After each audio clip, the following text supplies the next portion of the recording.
पहा मुलांनो, आज या ठिकाणी आपण भाषिक खेळ घेणार आहोत।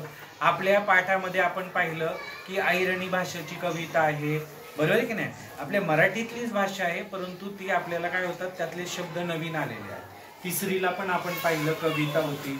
तर याच्यामध्ये आपण पाहिलं की आता आपण या ठिकाणी आपल्या मराठी भाषेमध्ये काही वेगवेगळ्या भाषा आहेत, त्यातली काही उदाहरणं घेतोय।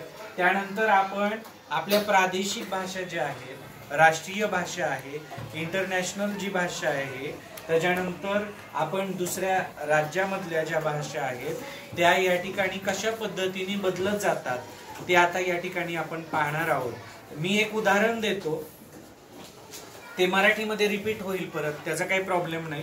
की मी शाळेत जात आहे हे वाक्य प्रत्येक भाषेमध्ये फक्त तुम्ही बोलताना सांगायचं की ही भाषा आहे। उदाहरणार्थ मराठी, मी शाळेत जात आहे, हे तुझी ऐरणी, तुझं येणारं वाक्य, असं प्रत्येकाने काय करत जायचंय, बोलत जायचं आहे। ओके, तर आता या ठिकाणी पहा, आता ह्या मुली बोलतील। आपलं वाक्य काय आहे, तर मी शाळेमध्ये जात आहे हे वाक्य आहे आपलं। आणि आता पहिल्या स्टार्टिंगला मराठी, मी आज शाळेत जाणार आहे ही मराठी भाषा आहे। हाँ, मी शाळेले जासू ही ऐरणी भाषा आहे।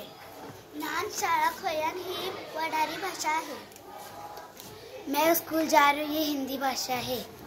मैं स्कूल भोजपुरी, मैं थारे स्कूल जा रही हूँ ये भोजपुरी भाषा है। नहीं, मैं थारे स्कूल जा रही हूँ राजस्थानी भाषा है। हाँ, राजस्थानी भाषा। हम तोहार स्कूल जा रहे हैं जावत है भोजपुरी।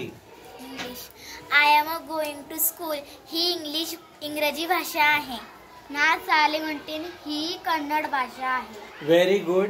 पहा, या ठिकाणी आज आपण पाहिलं मराठी, त्याच्यानंतर ऐरणी, त्याच्यानंतर वडारी भाषा, त्याच्यानंतर हिंदी भाषा जी आपली राष्ट्रीय भाषा आहे, त्यानंतर भोजपुरी, त्याच्यानंतर तिने राजस्थानीमध्ये पण वाक्य बोललं।